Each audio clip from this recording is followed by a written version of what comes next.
Bonjour, beauté. Salut. Hi. Hello, everyone. Bonjour, bonjour. J'espère que vous allez bien.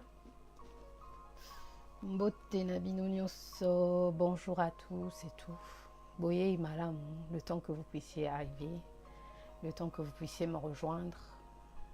Aujourd'hui, j'ai décidé de faire une vidéo un peu plus particulière où je vais devoir pouvoir parler avec mon air super détendu après ma méditation. Parce que d'habitude, quand je viens parler ici, je suis toujours en mode faya faya et quand on parle après une bonne méditation, c'est pas pareil. Oui, il y a aussi un changement, je sais, sur mon visage. J'ai un maquillage qui ferait plus ethnique. J'avais pas envie de me maquiller avec des crayons, des couleurs, des fonds de teint, tout ça là. Je préférais juste mettre des traits blancs pour rendre hommage et honorer mes ancêtres. Ça me fait du bien. Donc, j'ai exposé le sujet. Bienvenue à tous, frères et sœurs.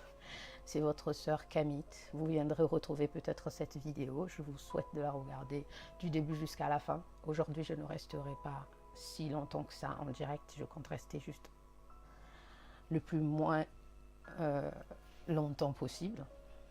Voilà, le sujet que je vais passer, je vais entamer, il est super délicat. Normalement, j'aurais préféré le faire dans une atmosphère où je suis en feu, en chaleur, où je parle comme une vraie africaine et tout pour que vous puissiez vraiment comprendre. Mais c'est pas nécessaire, surtout qu'il s'agit des enfants. Le titre que j'ai mis à cette vidéo, c'est comment sauver la génération future, la descendance africaine. Je ne sais pas si vous m'entendez. Mais voilà, il n'est pas compliqué. Je reviens sur la publication que j'ai faite sur ma page Facebook. J'ai fait une publication où j'ai mis une image d'un jeune homme qui lit le livre de Thomas Sankara. Et il était avec son jeune frère. Cette image est très très très inspirante. Pourquoi? Parce que si aujourd'hui on trouve désastreuse l'Africain d'aujourd'hui, faut pas jeter la pierre sur l'Africain d'aujourd'hui. Il faut pas tout mettre sur lui. Il faut surtout savoir repérer d'où ça vient tout ça. Et comme je vous dis dans mes vidéos très souvent que la principale cause de tout ça est due aussi à l'éducation. Parce que nous sommes aussi les produits de nos parents. Et les parents doivent jouer un rôle essentiel dans la vie de ses enfants. Les parents doivent jouer un rôle essentiel dans la vie de sa propre progéniture. Il est très très très important. C'est très important. Pourquoi? Je vais vous donner un exemple que j'ai donné dans cette publication. Aujourd'hui, on voit des petits nés en Afrique, dans un pays noir africain. Je prends l'exemple du Cameroun, du Congo, du Bénin, de la Tanzanie, je sais pas moi, du Tchad, du Sénégal, ou du Mali, de la Guinée, de la RDC, enfin bref, dans un pays nord-africain. Le petit jeune homme, depuis sa tendre enfance, ses parents lui achètent des livres, des aventures, des exploits des étrangers, toujours ce qui vient ailleurs. Comprenez l'importance de ce que je suis en train de dire. Parmi ces jouets, il n'y a rien qui le ressemble. Dans sa garde-robe, il n'y a rien qui rappelle l'Afrique. Il n'y a rien qui... Voilà, le petit a grandi dans cette atmosphère-là. Même les poupées de ses sœurs, c'est toujours des poupées, tu vois, qui ne ressemblent même pas du tout à sa sœur. Donc, comprenez qu'il y a une vision qui commence à partir de là. L'image est très très très importante. L'image reste et s'ancre dans la tête de nos enfants. L'image. Et donc l'enfant, c'est cette image-là de la beauté, de l'innovation, du super-héros, de la culture qui vient d'ailleurs. Quand vous donnez du rêve à vos enfants, c'est bien beau de vouloir les faire croire que les Pères Noël existent et tout ça, mais j'espère que vous aurez assez de temps pour les réveiller avant qu'il ne soit trop tard. C'est la moindre des choses. Parce que si vous oubliez de le faire, les enfants, quand ils vont grandir eux-mêmes, ils vont devoir se démerder. Et tout dépend du choc, de comment il va apprendre cette nouvelle-là, de savoir que le Père Noël n'existe pas. Ce sont des petites choses comme ça.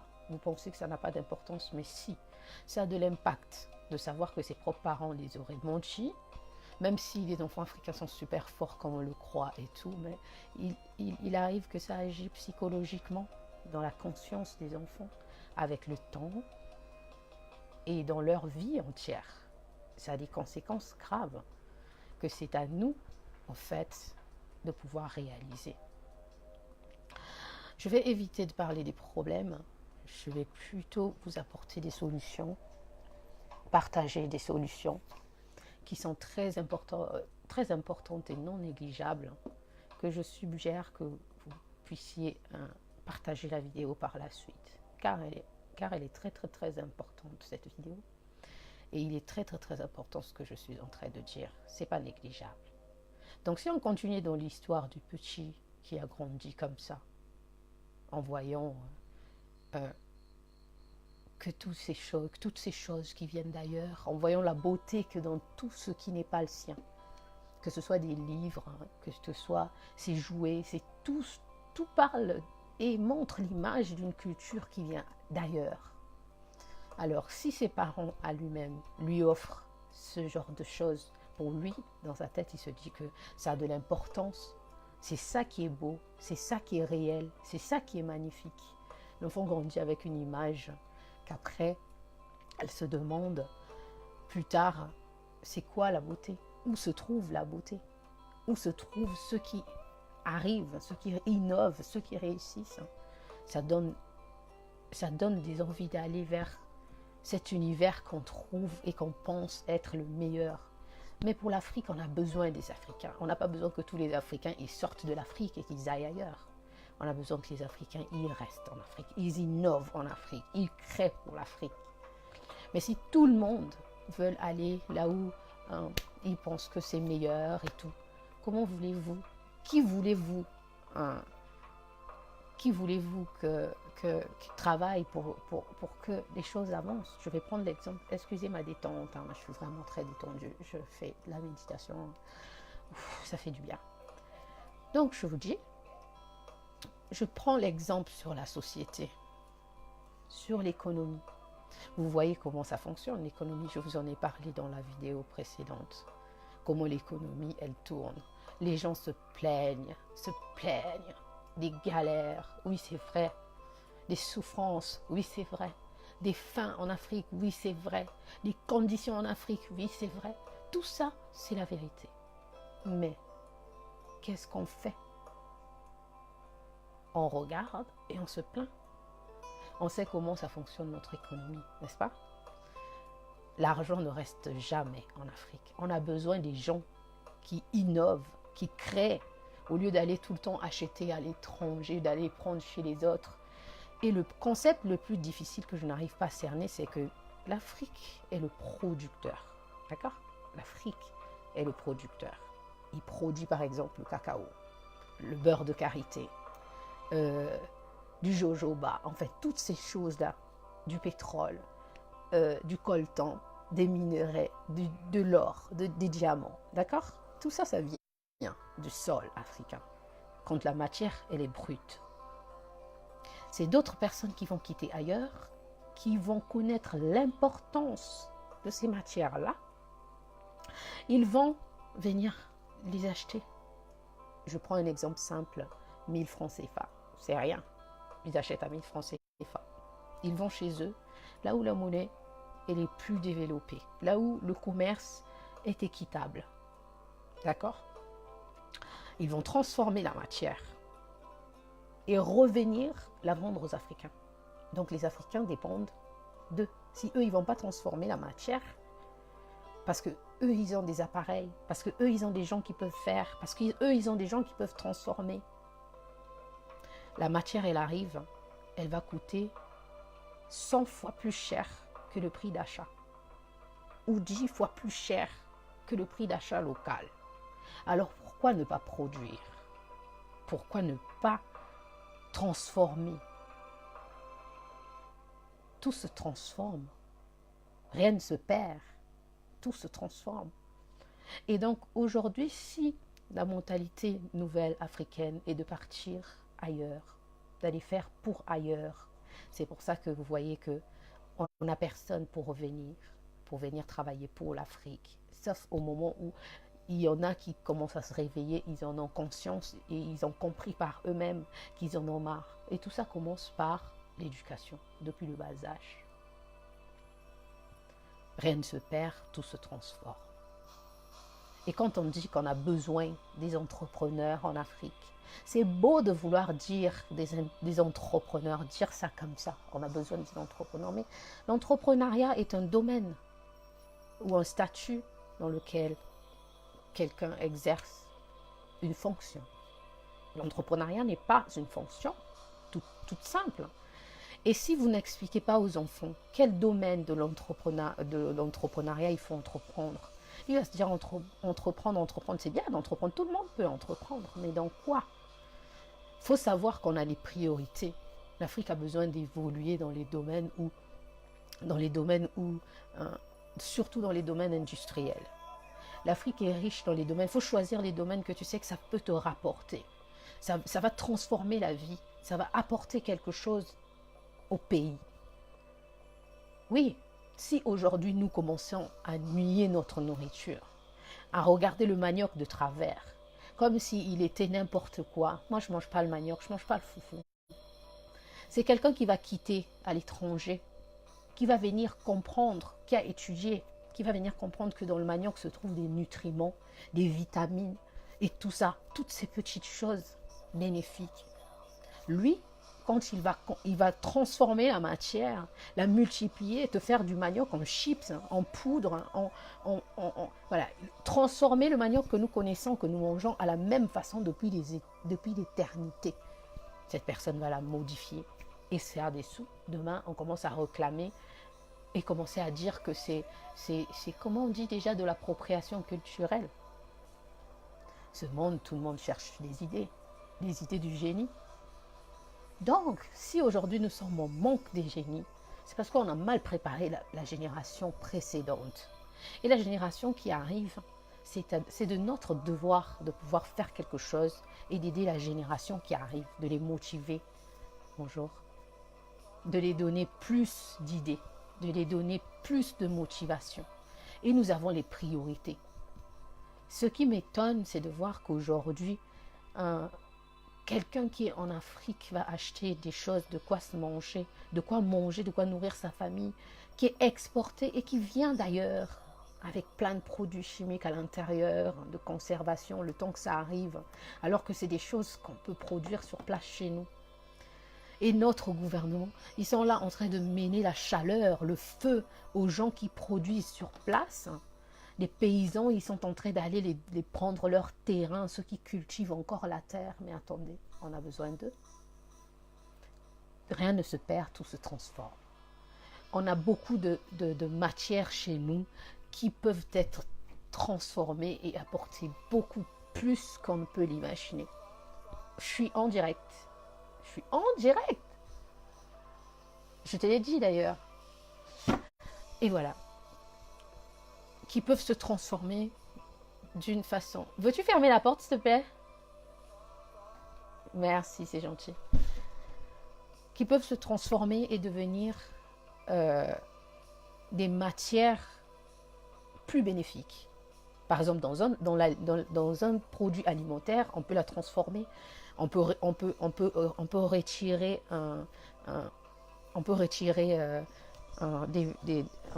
une partie qui pourrait servir dans la beauté, qui pourrait servir pour faire des huiles essentielles, qui pourrait servir dans la nutriment. Pourquoi?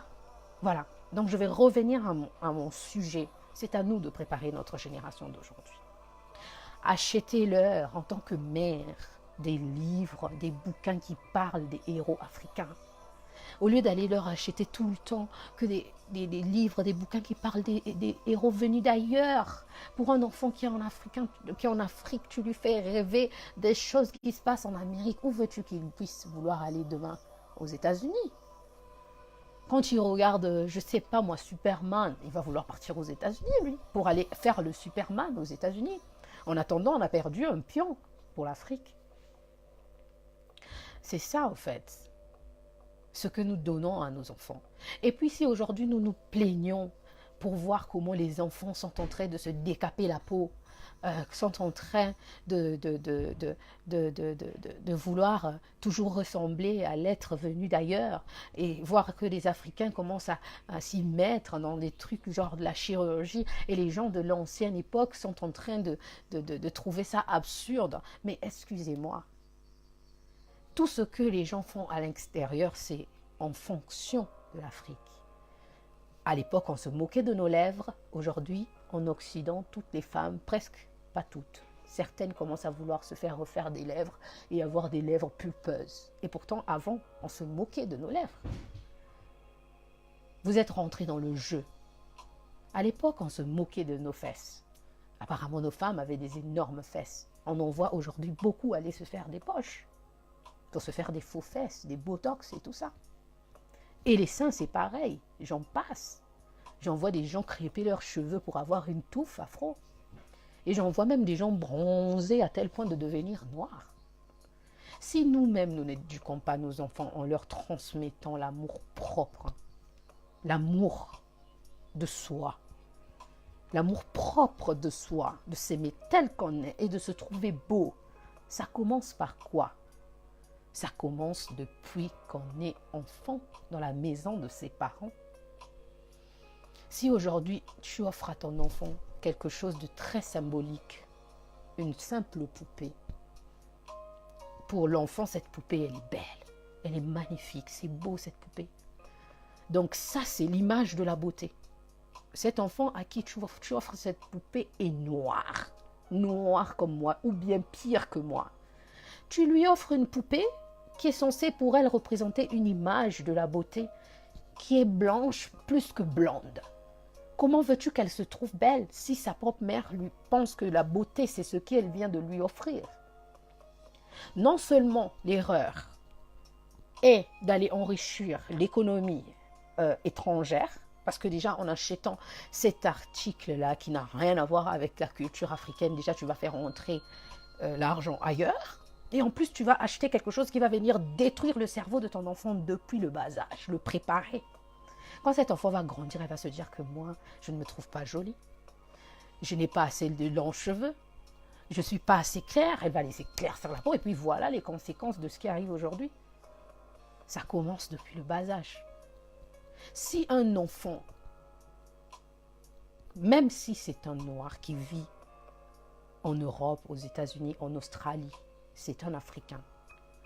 Un Africain qui est bien préparé dans sa tête face au racisme, il est plus fort. Il est plus fort. Il peut tenir un débat. Vous savez très bien que face au racisme, on a tendance à vouloir rabaisser l'Africain, rabaisser le noir, rabaisser les enfants. C'est des choses qui choquent. Et si l'enfant n'est pas bien préparé, quand les autres sont en train de faire leur débat sur Victor Hugo, sur je ne sais pas qui, sur des inventions, sur des héros, quand cet enfant noir n'a aucune connaissance de ses propres héros de chez eux, comment veux-tu qu'il participe au débat? Déjà, il devient asocial, il se retire parce qu'il se dit que je n'ai rien à dire. Ou il va commencer à vanter, mais toujours la culture d'ailleurs. Vous voyez? Mais un enfant qui est bien préparé, il va parler de Nelson Mandela, il va parler de Thomas Sankara, il y en a plein, on a plein de héros chez nous. On n'est pas obligé d'aller tout le temps acheter des bouquins qui parlent de je ne sais pas quoi. Et il y a des histoires chez nous, comptez, des histoires qui sont, si vous avez bonne mémoire, vous vous souviendrez qu'aujourd'hui, En étant adulte, on se souvient de ces histoires que l'on nous racontait quand on était jeune, contées par nos sages, nos griots, nos grands-parents. Ils prenaient des exemples sur des animaux, sur des petites choses. Aujourd'hui, ça nous sert énormément dans la société. Énormément dans la société. Parce qu'on se rend compte que c'était des paraboles. Les animaux, ça pouvait être quelqu'un, et on a remplacé par des... Donc notre histoire, elle est riche, beaucoup plus riche. Et c'est comme ça, de la même façon que vous vous souvenez que, ah ouais, tiens, cette histoire, on me l'avait racontée, mais on m'avait parlé dans le sens où on mettait un animal à la place. Ben, c'est pareil pour la culture des autres. Mais quand elle est en rapport avec les autres et aucun rapport avec toi, tu deviens quelqu'un qui n'a pas d'identité. Tu ne sais plus où te situer. Ce n'est pas tous les parents africains qui ont fait de leurs enfants des êtres sans identité. Mais malheureusement, il y en a beaucoup, beaucoup qui les ont préparés à être des mini-esclaves. Ils leur ont apporté un menu avec le choix. Choisis quel genre d'esclave tu veux être. Tu veux être un esclave religieux? Tiens, je t'achète la Bible, je t'achète le Coran. Et tu es obligé de croire à tout ce qu'on dit dedans. Tu dois faire tout ce qu'on te dit dedans. Quelqu'un te gifle dehors, tu tends l'autre jour, on te tape. Tu as compris? Voilà. Toi-même, tu choisis. Est-ce que c'est l'esclavage culturel? Toi, tu ne devrais pas t'habiller comme une Africaine. Tu devrais t'habiller comme Nicki Minaj. C'est ce qui est super parfait. Tiens. Est-ce que c'est dans la vision des choses, d'où on implante même le racisme dans notre propre progéniture, où je vois les parents d'aujourd'hui, les victimes du système. Quand une famille, un jeune homme vient de rencontrer une jeune demoiselle, une belle jeune demoiselle africaine, noire, elle lui ramène à la maison une femme avec des valeurs. Sa famille le regarde de travers parce qu'eux, ils habitent en France, en Suisse, je ne sais pas où, et qu'ils trouvent que la femme, elle est trop noire pour être avec leur fils. Limite, on la défigure ou du regard, on la dévisage. Parce qu'ils auraient préféré voir une fille blonde, aux yeux bleus. Et c'est d'autres personnes qui vont trouver la valeur dans ces femmes-là, où les propres parents sont les premiers motivateurs à induire leurs enfants dans les erreurs. Et puis quand demain ça ne va pas et que vous commencez à rencontrer des sérieux problèmes et vous commencez à croiser ce qu'on appelle la différence de culture en conflit, et c'est là où vous commencez à regretter votre race. Pourquoi j'ai engrainé mon fils? Alors que vous avez votre propre culture, vous pouviez vous comprendre. Et vous savez très bien comment se résolvent les problèmes entre guillemets africains. Surtout les histoires de couple. Le fait que la mère d'un tel parle à la mère d'un tel, le père d'un tel parle. Ça, c'est des choses, on se comprend dans ça. Vous comprenez ce que je veux dire? Où on est arrivé à un stade où on a tellement dit à nos enfants depuis qu'ils sont bébés, tu vas épouser un blanc, tu m'emmènes un noir ici, je te chauffe là. Jusqu'à ce point où l'enfant vivant avec des expériences de la vie, ses propres expériences de la vie, avec tout ce qu'on a mis dans la tête, tout ce qu'elle croit qui est meilleur, qui est beau, il fait assez que l'enfant soit perdu. Et elle commence à se dire, je vais faire comment? Je dois aller me créer un blanc. Je vais aller le dégoter où? Elles vont aller faire n'importe quoi. Et vous allez oublier que c'était parce que vous, les parents, vous leur avez mis ça dans la tête. Même si c'était passé, c'était que pour rire, c'était une fois. Inconsciemment, c'était resté dans la tête depuis l'enfance. Ils se disent que donc, moi, si j'arrive à la maison avec un fiancé noir, ça déplairait à mes propres parents. D'où le racisme envers nous-mêmes. Pourquoi? Est-ce que vous savez comment c'est déjà très très très difficile d'allier les cultures? Quand on n'a pas d'expérience, c'est très difficile d'allier des cultures. Un parent qui a le sens de la moralité ne va pas engrainer son enfant dans une histoire qui peut entraîner des divorces. Parce que vous savez que les divorces, c'est bien beau de dire ça, mais c'est très difficile à vivre.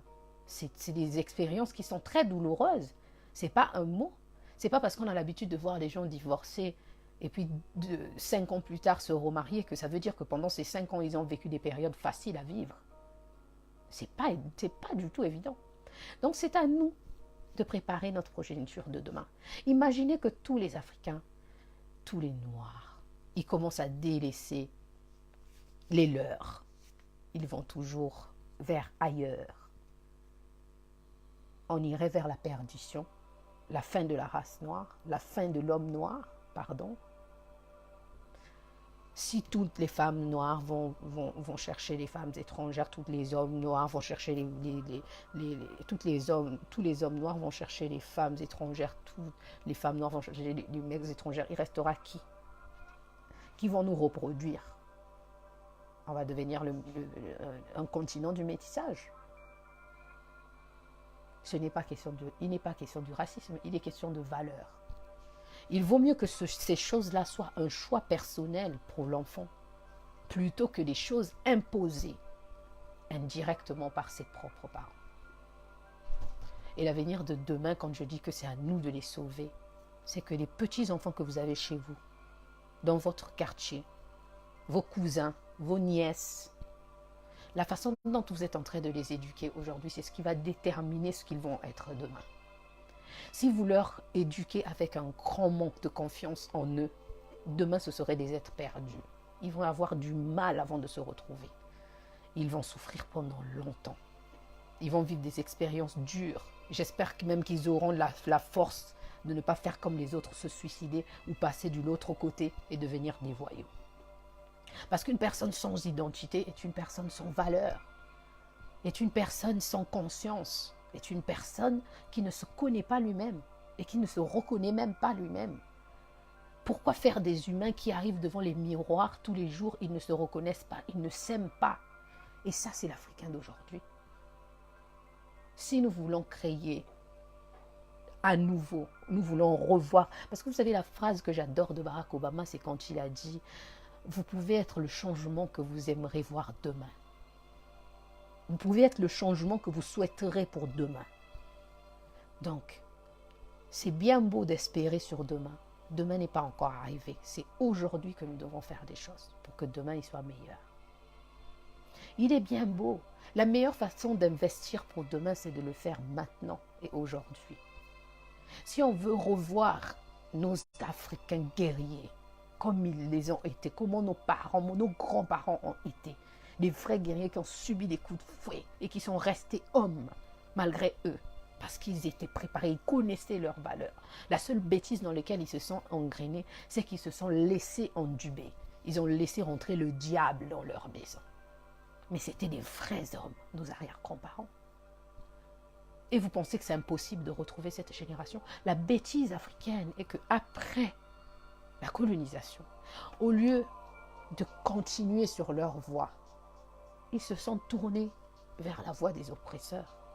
Donc même si on prétend être libre, en réalité, on choisit une autre forme d'esclavage qui est plutôt mentale. C'est dans la tête. Et pour se débarrasser de toutes ces chaînes, quand on n'est pas bien entouré, quand on n'est pas bien conseillé, quand on n'est pas bien éduqué, je peux vous le dire, cette vidéo, venez la revoir 50 ans plus tard, vous comprendrez de quoi je parle. C'est là où c'est très très très difficile et que l'enfant peut se perdre énormément et se retrouver un être sans identité. Soyons sages.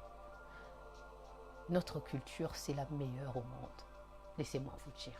Elle inspire le monde entier. On retrouve l'Afrique dans tout ce qui se fait dans le monde. À l'époque, il n'y avait pas des ordinateurs. Il n'y avait pas Facebook. Mais nos aïeux, nos ancêtres étaient sages. Tellement sages qu'ils ont su comment graver l'histoire dans les murs. Avec leur propre civilisation. Et les choses gravées depuis des millénaires d'années en Égypte sont des choses qui tiennent encore la route aujourd'hui et sont des choses qui inspirent encore le monde aujourd'hui. Sont des choses que si nous appliquons pour aujourd'hui, on vivrait dans l'harmonie tellement nette, tellement saine. Mais nous avons tendance à négliger. Surtout l'Africain a tendance à négliger sa propre culture pour aller embrasser celle des autres, pour aller préférer celle des autres. Et c'est comme ça que l'Afrique n'avance pas. C'est pour ça que l'économie africaine n'avance pas. Si nous n'achetons pas l'huile d'argan du Maroc, le cacao de la Côte d'Ivoire, les cocotiers du Congo, ou je ne sais pas, l'huile de palme du Congo, nanani, nanana, toutes ces choses dans l'Afrique, nous préférons aller acheter l'huile de palme, je ne sais pas où, dans les pays de soleil lointaines hors d'Afrique. Nous préférons aller exporter des trucs, acheter ailleurs, payer des douanes pour venir. Pourquoi, comment, par quel miracle l'argent va rester et l'économie va avancer? Voulez-vous bien me le dire? Vous pensiez que nos sages qui portaient un maquillage autour de l'œil comme ça étaient des sorciers? Parce que c'est ce qu'on vous a dit, parce que c'est ce que vos religions vous ont dit. Ils vous ont appris à détester les vôtres. Sachez que c'est un programme du système. Je vais vous dire la vérité, la religion n'est qu'une autre forme de colonisation. L'Afrique n'a pas de religion. L'Afrique a une vie spirituelle entre l'homme et lui-même, se connecter avec lui-même et sa spiritualité, son Dieu, le bien-être autour de lui, les énergies autour de lui, ce qui te permet de communiquer avec la nature, de voir plus loin, l'œil des dieux. Prenez soin de vos œils de Dieu qui sont vraiment encore dans vos terres. Ne les minimisez pas. Ils en savent tellement. C'est des gens qui gardent la sagesse et qui sont très, très, très sages. Ce qui serait bien, c'est qu'aujourd'hui, on arrive à trouver... Ce qui serait bien, c'est qu'aujourd'hui, on garde le même esprit d'amour et de partage qu'avait l'Africain à l'époque. De vouloir initier. Parce que c'est les mots qui vous font peur maintenant. Parce qu'ils l'ont tellement mis dans les films d'horreur, ils ont tellement mis dans des trucs qui vous dépaysagent de la réalité. Mais il n'y a pas mieux que ces mots. Si on doit trouver les mots plus modernes, on va appeler ça une formation. Pour former. Donc le mot formation ne vous font pas peur parce que ça te donne une image sur l'école, l'apprentissage. Ce ne sont que des mots. D'où l'importance de ce que j'étais en train de vous dire en revenant sur le sujet des enfants. D'où l'image est très importante. L'image est ce qui nous définit. L'image est ce qui nous fait rêver. L'image est ce qui nous donne envie. L'image est ce qui nous manipule. L'image est ce qui nous contrôle. L'image est terrible.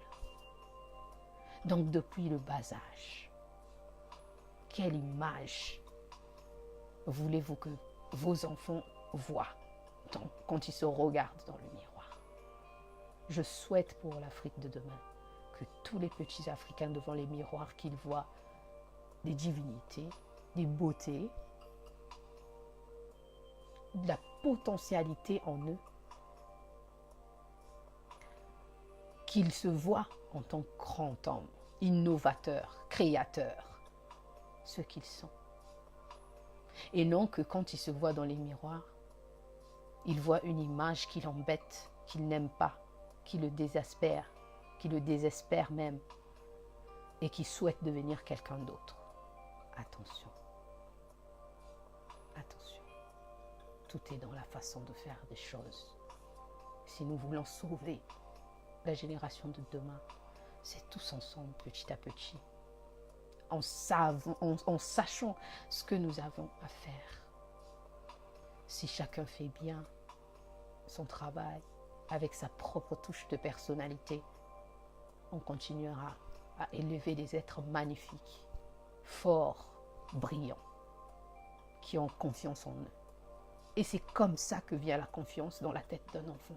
C'est depuis le bas âge. Or, on a tendance à enlever la confiance dans la tête de nos enfants. Un enfant qui n'a pas confiance en lui-même, comment voulez-vous qu'il avance? Un enfant qui est perdu, comment voulez-vous qu'il avance? Un enfant qui ne croit pas, qui ne sait pas, qui n'a aucune conscience de l'existence de ses propres capacités, comment voulez-vous qu'il puisse innover? Si un enfant, vous préférez l'éduquer dans le sens où si Dieu n'est pas dans ta vie, tu es mort. Comment vous pouvez dire ça à vos enfants? La vie sans prière est la vie sans lumière. La vie sans prière est la vie morte. Dieu sans... Mais au fait, comment?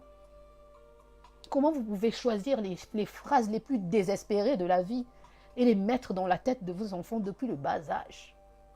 Pourquoi les rendre dépendants alors que vous pouviez les éduquer de façon à être hyper libres dans leur tête?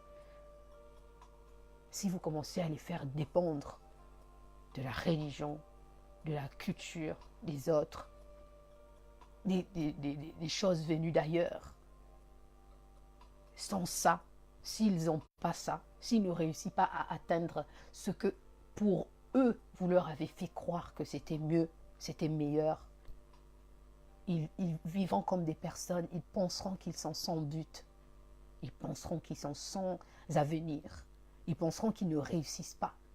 Ils commenceront à se dire très tôt qu'il est trop tard. Et pourquoi? Pourquoi?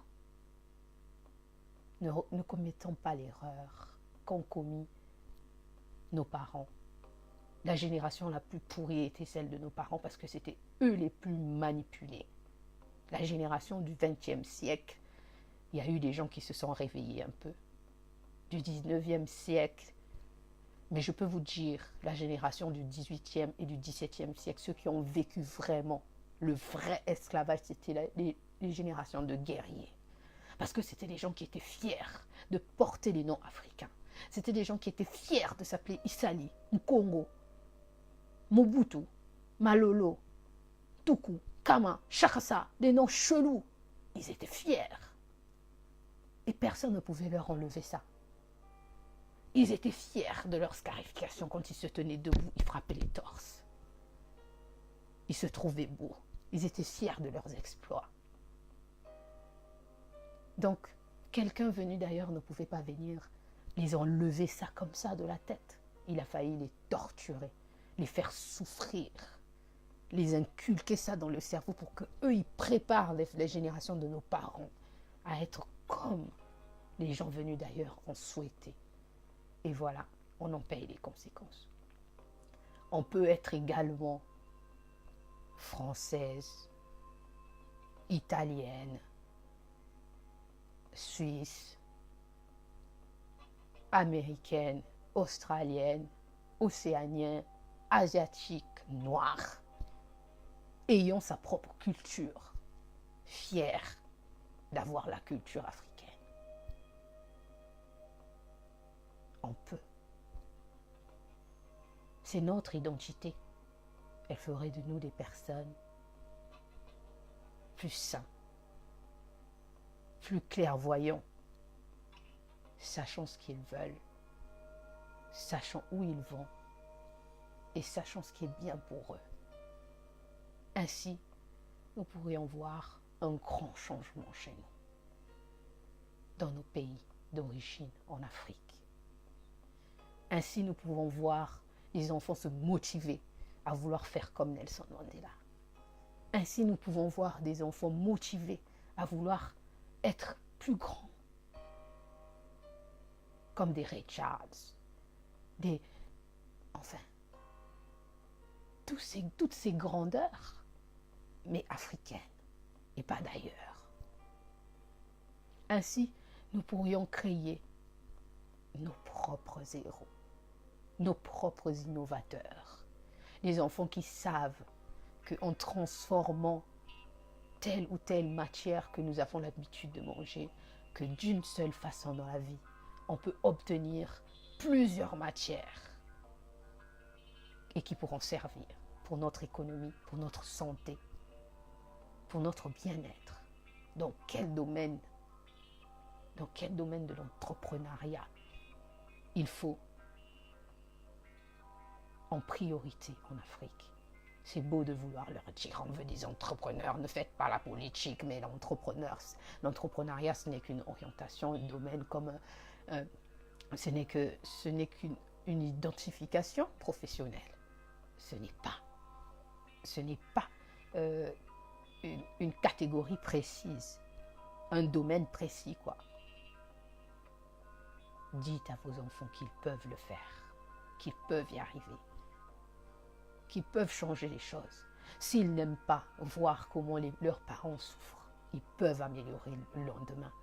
S'ils n'aiment pas voir comment les voisins souffrent parce qu'eux, ils ont tout ce qu'il leur faut, ils peuvent améliorer les choses. Il ne faut pas leur dire « tu ne peux pas », comme j'entends d'autres parents « tu ne peux pas, les choses de toi, ça ne te regarde pas, tu ne peux pas, arrête ».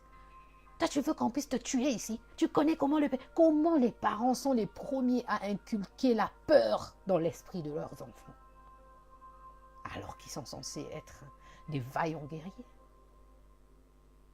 C'est tout un devoir. C'est toute une façon de penser. C'est toute une façon de faire. C'est toute une façon de dire. J'espère que ce message a été compris, a été porté. Je serais enchantée de revoir cette vidéo 30 ans plus tard. J'espère à bientôt. Prenez soin de vous. C'était votre sœur, Lolita Issali. Une sœur kémite, engagée et fière d'être noire. Fière de nos aïeux. J'honore nos ancêtres. Fière de ce que nous sommes. Fière de mon Afrique. Très fière. Je sais de quoi nous sommes capables. On pourrait y arriver ensemble. Il ne faut pas former des lâches. Si on forme des lâches, personne ne sortira dehors pour aller se battre pour la liberté du Congo, oppressé aujourd'hui par un gouverneur qui croit que la République est un royaume. C'est parce qu'on a formé une génération de lâches, de traumatisés.